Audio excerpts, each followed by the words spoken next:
নমস্কার। গদি মিডিয়ার পালের গোদা পোস্টার বয় অর্ণব গোস্বামী হঠাৎ দিল্লির বিরুদ্ধে, দিল্লির কেন্দ্রীয় সরকারের বিরুদ্ধে বলতে শুরু করেছেন। তো দেখে শুনে তো লোকে অবাক যে দৈত্যকুলে হঠাৎ প্রহ্লাদ জন্ম নিয়ে ফেললো কিনা। তা শুরু হয়েছিল বেশ কিছুদিন আগে, যখন ইন্ডিগোর যে অব্যবস্থা হয়েছিল, কয়েকদিন ধরে ভারতবর্ষের বিমান চলাচল প্রায় বন্ধ হয়ে গিয়েছিল, সে কথা সবাই জানেন। তখন কেন্দ্রীয় সরকারের তীব্র সমালোচনা দিয়ে উনি শুরু করেছিলেন। তারপরে এসেছিল দিল্লির দূষণ, দিল্লির যে দূষণের যে হাল, মানুষ নিঃশ্বাস নিতে পারছে না, সে তো জানেনই। এমনকি মেসির যে ফুটবল ম্যাচ ছিল, ফুটবল ম্যাচ নয়, ফুটবল নিয়ে কিছু একটা প্রদর্শনী ছিল, সেখানেও লোকজন গিয়ে দিল্লির মুখ্যমন্ত্রীর বিরুদ্ধে বিক্ষোভ দেখিয়েছে, জানেন। তো অর্ণব গোস্বামী, যারা দিন পর্যন্ত কাজ ছিল ডবল ইঞ্জিন এবং একটি ইঞ্জিন, এই দুটোকে সমানে সমর্থন করে যাওয়া, পারলে বুটের উপর পড়ে যাওয়া, তিনি হঠাৎ এর বিরুদ্ধে বলতে শুরু করলেন। পরের ফেজে আমাদের আরও অবাক করে আরাবল্লী নিয়ে যে কেলেঙ্কারিটা হচ্ছে, তার বিরুদ্ধে বলতে শুরু করলেন অর্ণব গোস্বামী। তো আরাবল্লীর কেলেঙ্কারিটাও তো আপনারা সবাই জানেন, যে যে রায় এসেছে সেখানে তো পরিষ্কার দেখা যাচ্ছে যে 100 মিটারের নিচে যা টিলা আছে সেগুলো কিছু আরাবল্লী না, সব সাফ করে দেওয়া যাবে, তাতে দিল্লি উত্তরপ্রদেশ মরুভূমি হয়ে গেলে যাবে। তো এ নিয়ে অনেক হইচই হচ্ছে, সেটা কথা না। কথা হলো অর্ণব গোস্বামী এটার বিরুদ্ধে বলতে শুরু করলেন। এমনকি বিচার ব্যবস্থাকেও তিনি ছেড়ে দিলেন না, যে মানে একদম পাকড়ে ধরলেন। তো এই তো অভূতপূর্ব ব্যাপার। তো তারপর সবশেষে হলো উন্নাও কাণ্ড, যেখানে উন্নাওর এই ভয়াবহ ধর্ষণের ঘটনার পর যিনি বিজেপি নেতা বিধায়ক, যিনি গ্রেপ্তার হয়েছিলেন, তাকে ছেড়ে দেওয়া হয়েছে, জামিনে মুক্তি দেওয়া হয়েছে। তো সে নিয়ে তো তিনি আবার তুলোধনা করছেন কেন্দ্রীয় সরকারকে এবং নানা রকম ব্যবস্থাকে। তো এই দেখে শুনে লোকজন অবাক। যদিও ওনার অসভ্যতা একই রকম আছে, অর্থাৎ শোতে উনি লোকজনকে ডেকে আনছেন, চেঁচাচ্ছেন, কাউকে বলতে দিচ্ছেন না, লোকজনকে ডেকে আনছেন এবং তাদের বলতে দিচ্ছেন না। কিন্তু ল্যালা করার লোকের তো অভাব নেই, ফলে তারা আরও আসছে, অসুবিধে কিছু হচ্ছে না। তো এই অসভ্যতাটা তিনি চালিয়ে যাচ্ছেন। কিন্তু এবার অসভ্যতার লক্ষ্য যারা, তারা উল্টে গেছে। এবার দিল্লির বিজেপি এবং কেন্দ্রীয় সরকার এবং ডবল ইঞ্জিন সরকারগুলো সবাই তার আক্রমণের লক্ষ্য। তো দেখে শুনে তো লোকজন অবাক। আমাকেও অনেকেই জিজ্ঞাসা করেছেন কেসটা কি হচ্ছে। কেউ কেউ বলছেন উনি বোধহয় আঁচ করেছেন, পালা কোনোভাবে বদল হতে চলেছে, বা অন্য কোনো স্বার্থ আছে এর পিছনে। এসব নানা জল্পনা কল্পনা চলছে। তো আমি সেসব ব্যাপারে কিছু জানি না।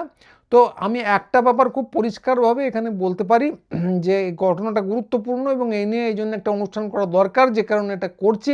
এবং সেখানে স্পষ্ট একটাই কথা, যে এতে আহ্লাদিত বা আনন্দিত হবার মতো কিচ্ছু নেই। বরং এর থেকেই বোঝা যাচ্ছে যে এই গদি মিডিয়ার যে মুঘলরা আছেন, তারা ঠিক কী বস্তু। তো দিল্লির বুটে হুমড়ি খেয়ে পড়ার লোকের তো কোনো অভাব নেই, বরং যেটা শোনা যাচ্ছে এবং আমার বিশ্বাসযোগ্য বলে মনে হচ্ছে, যে ওই চত্বরে অর্ণব এই মুহূর্তে কোন ঠাসা।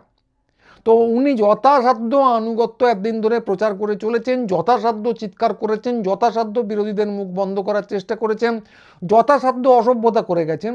কিন্তু বুটের উপর হুমড়ি খেয়ে পড়ে চাটতে আরও ভালো পারে এই রকম লোকের অভাব কিন্তু নেই, তারাই ওকে ল্যাং মেরেছেন। তো প্রধান প্রতিযোগী হিসেবে, অর্ণবের প্রধান প্রতিযোগী হিসেবে যার নাম উঠে আসছে বারবার, এবং যেটা আমার বেশ বিশ্বাসযোগ্য লাগছে, সেটা হচ্ছে জি নিউজের প্রাক্তন সাংবাদিক সুধীর চৌধুরীর নাম, যিনি কোম্পানি খুলে, তিনি নিজের একটা কোম্পানি খুলে, আর জি নিউজে নেই, কোম্পানি খুলে এই বছরই প্রসার ভারতীর সঙ্গে 15 কোটি টাকার চুক্তি করে ফেলেছেন। তিনি মাঝে মাঝে প্রোগ্রাম করবেন, নিয়মিতভাবেই করবেন, এবং সেটা প্রচার করবে, তার কোনো দায় দায়িত্ব নেই, সেটা প্রচার করবে দিল্লি দূরদর্শন, এবং সেটার বিনিময়ে তিনি বাৎসরিক 15 কোটি টাকা পকেটে পুরবেন। এই হলো ব্যাপার। তো তেমন কিছু না, ব্যাপারটা হলো যথেষ্ট আনুগত্য দেখিয়ে ফেলেছেন। তো এইবার সরকারি পয়সায় আইএসএ সরকারি টিভিতে অনুষ্ঠান করবেন আর কোটি কোটি টাকা পিটবেন। আনুগত্যের এর থেকে বড় পুরস্কার আর কি হতে পারে। তো পুরস্কার পেয়েছেন এই কথাটা কেউ বলেনি, কিন্তু এ নিয়ে অনেক হইচই হচ্ছে, দেখে শুনে মনে হচ্ছে এটা একরকম পুরস্কারই।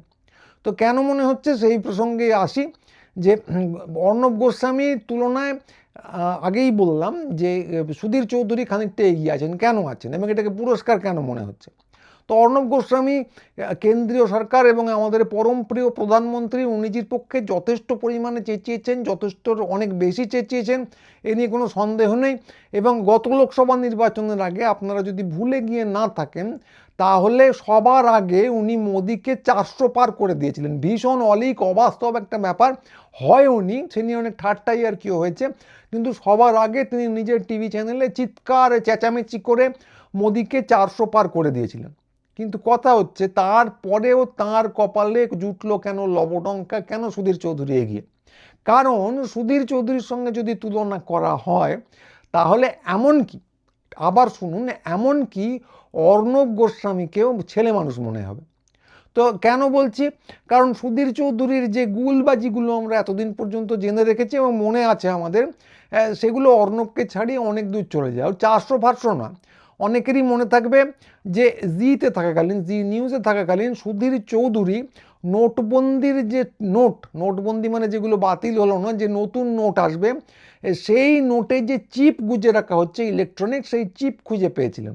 এবং তারপর তার চ্যানেলের সাংবাদিকরা আরও কয়েক ধাপ এগিয়ে বলেন যে ওই চিপ এমনই ভয়ঙ্কর চিপ যে এমনকি মাটির অনেক নিচে পুঁতে থাকলেও ধরা পড়ে যাবে, এবং তারপর যা হবে সন্ত্রাসবাদীদের পক্ষে টাকা বিনিময় করা অসম্ভব হয়ে দাঁড়াবে।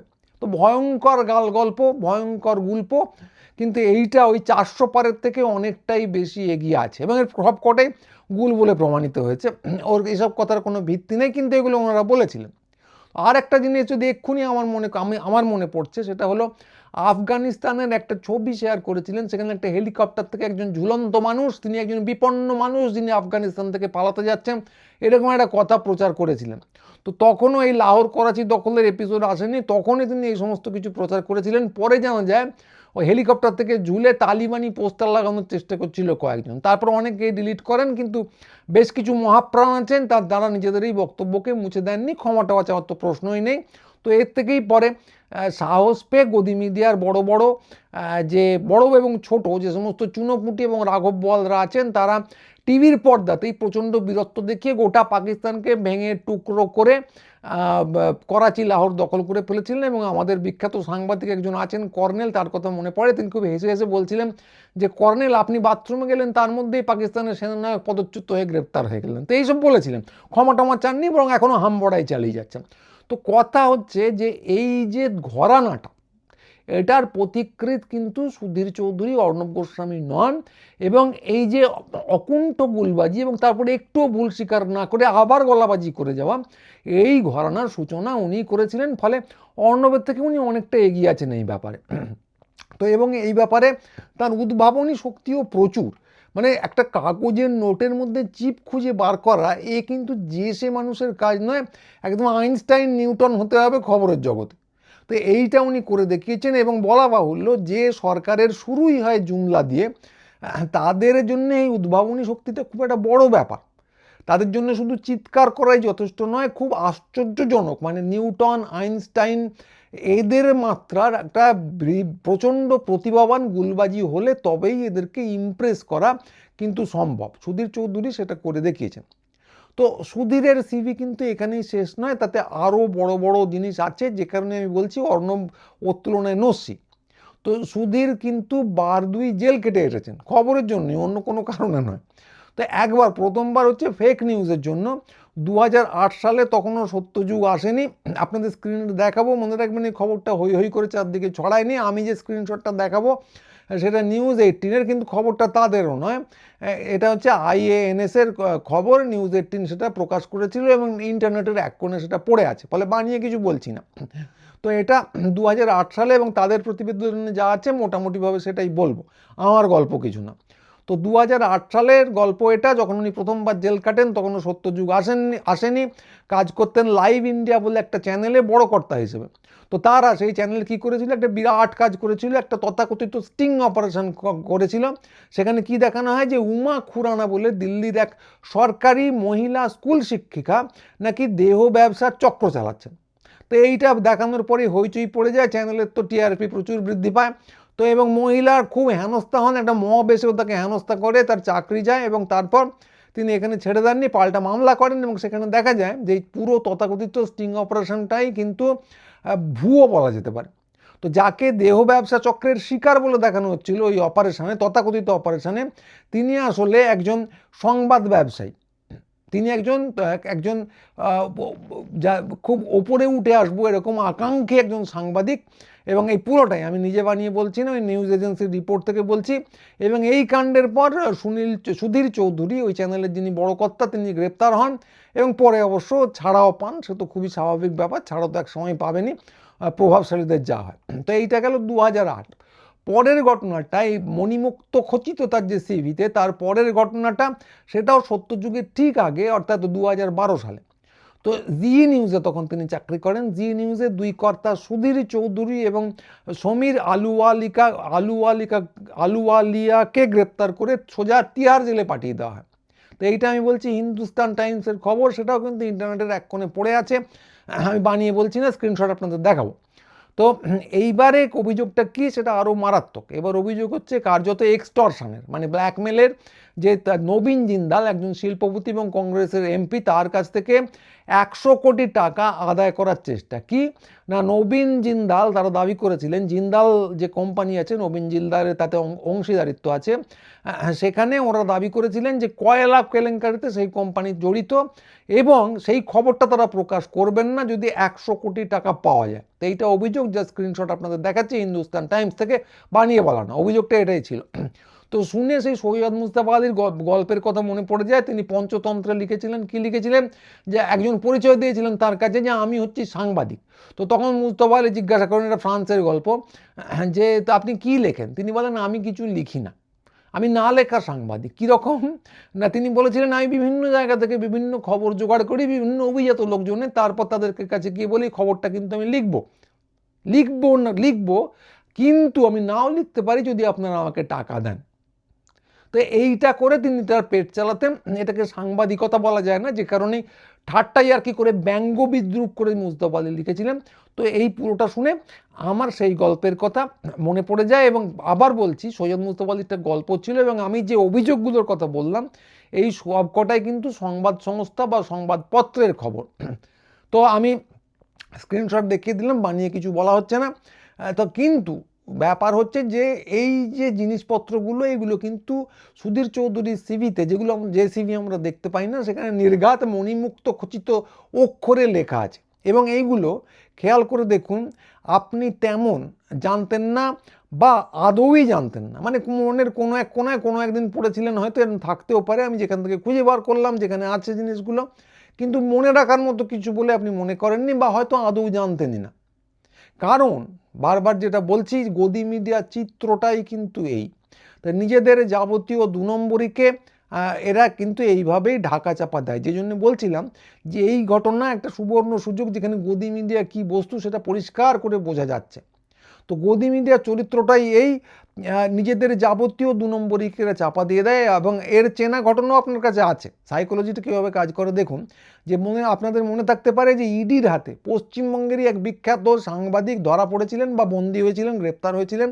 তো পরে তিনি ফিরে এসে প্রচণ্ড প্রগতিশীল ডায়ালগ দেন ইউটিউবে, এবং প্রচুর হাততালিও কুড়োন।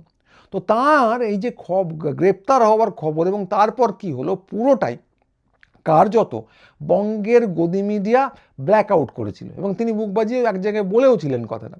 এই খবরটা কোথাও দেখানো হয়নি। তো তিনি দোষী কি দোষী না জানা নেই, যেমন আমার জানা নেই যে আমাদের সুধীর চৌধুরীর সমস্ত কটা বিচারের ফলাফল কী হয়েছিল সে নিয়ে কথা হচ্ছে না, অভিযোগগুলো নিয়ে কথা বলছি।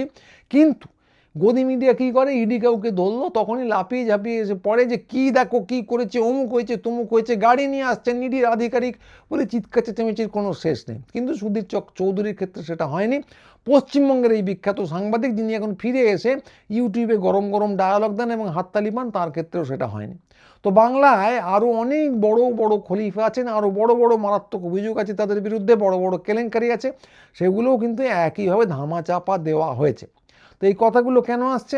কারণ এই কথাগুলো যে শুধু আমরা জানি তা না, দিল্লি জানে, মিডিয়া মুঘলরা জানে, এবং যে সমস্ত গদি মিডিয়ার যে মুঘলরা আছেন এবং তাদের যে বড় কর্তা যাদের তারা পা চাটেন, তারা সবাই জানেন যে এরা যা খুশি করুক, যত কেলেঙ্কারি করুক, কিচ্ছু এসে যাবে না।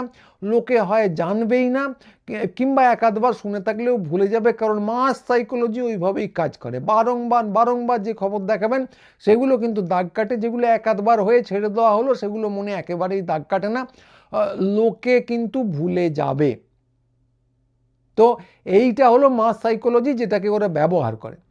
কিন্তু কথা হলো যে কিন্তু এরপরেও সিভিতে যা লেখা থাকে সেইটা কিন্তু মুছে যায় না। সেখানে কিন্তু প্রতিটি জুমলার জন্যে আলাদা নম্বর।